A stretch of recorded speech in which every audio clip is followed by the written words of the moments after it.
Good morning, Southwest Florida. I'm Bri Walling. This Naples Herald Morning Report is sponsored by our friends at Fusillo Kia of Cape Coral.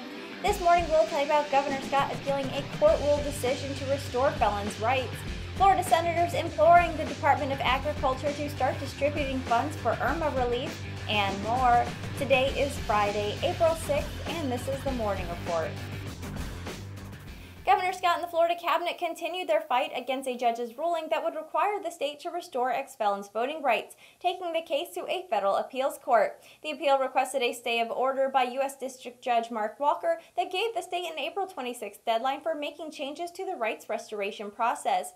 But Walker, in a sharply worded decision, quickly rejected the request for a stay and said the current process is unconstitutional, in part because it gives Scott and cabinet members serving as the State Board of Executive Clemency unfettered discretion in deciding whether former felons should have their rights restored after completing sentences.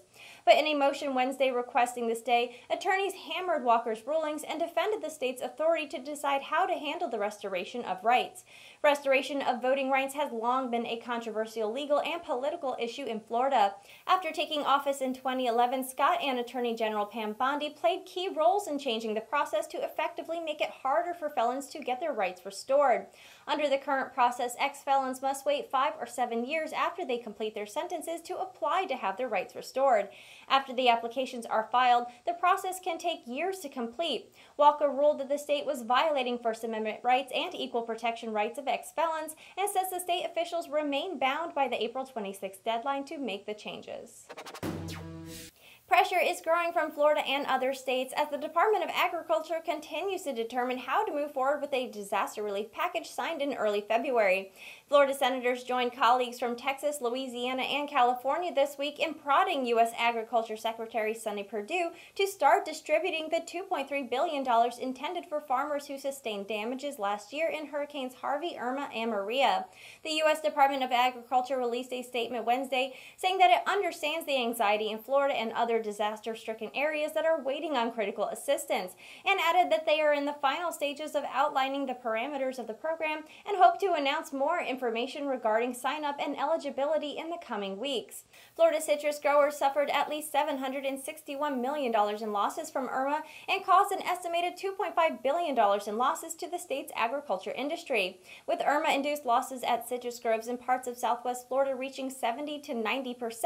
Orange production across the state is forecast to be down 34.5% from a year ago. The number of women running for seats in the U.S. House of Representatives set a record Thursday, with the vast majority of them Democrats motivated by angst over President Trump and policies of the Republican-controlled Congress. Their ranks will continue to grow in the weeks ahead, with filing deadlines still to come in more than half the states. In many places, women are running for congressional seats that have never had a female representative. A surge of women into this year's midterm elections had been expected since the Women's March demonstrations nationwide just after Trump's inauguration in January of 2017. After Virginia released its candidate list on Thursday, a total of 309 women from 2 major parties have filed candidacy papers to run for the House. That tops the previous record of 298 in 2012. While just over half the nation's population is female, 4 out of every 5 members of the U.S. House are men. The women's candidacies won't necessarily change that. They still have to survive party primaries and win the general election, often against an incumbent with name recognition and a large reservoir of campaign cash. And even with the record numbers, women candidates are still outnumbered by male candidates. But experts say the sheer number of women running, combined with so many House seats open due to retirements or resignations, provides one of the best opportunities for women to make real gains in terms of representation and change in priorities. And that was the Morning Report for today. I'm Bri Walling. The Morning Report airs Monday through Friday at 9 a.m. right here at NaplesHerald.com. And don't forget to check out our lunch break that also airs Monday through Friday at 12 p.m. Thank you for watching.